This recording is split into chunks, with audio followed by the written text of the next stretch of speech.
с победой. После этой победы вы официально уже заняли первое место. Эмоций таких больших не было. Большие эмоции были вчера после Кузнечанки? Да, вчера были основные выплеск всех эмоций и выплеск всех сил. Вчера все. Сегодняшний день такой прогулочный получается для вашей команды? Да, мы разминочный, так как тренировка, можно сказать. Тренер немножечко составы поменял, связки попробовал, другие. Ну и вот так.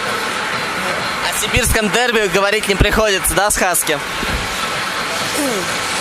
Из-за уровня команд все-таки пока девчонки немного не дотягивают до первой команды Гризли.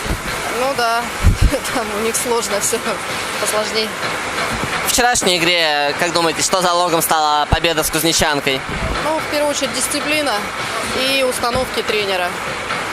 На ваш взгляд, когда-нибудь будет уже, что противостояние в сибирской группе будет сводиться не к встрече Гризли-1 Кузнечанка, а другие команды подтянутся? Это в скором времени может произойти? Ну, возможно, возможно, ну, как бы не знаю.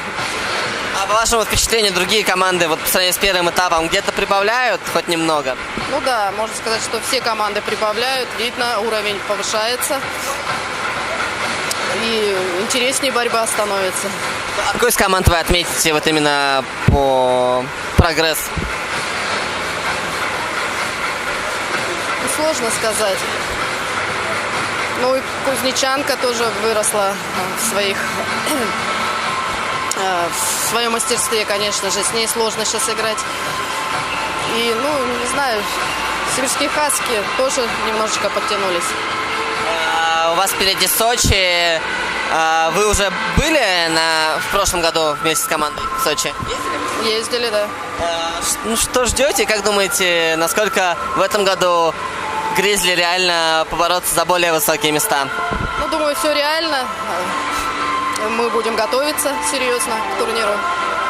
Думаю, все впереди еще, вся борьба. Ну, по сравнению с Гризли годичной давности, ваша команда сильно прибавила, на ваш взгляд? Ну, как бы сложно сказать, но прибавляем.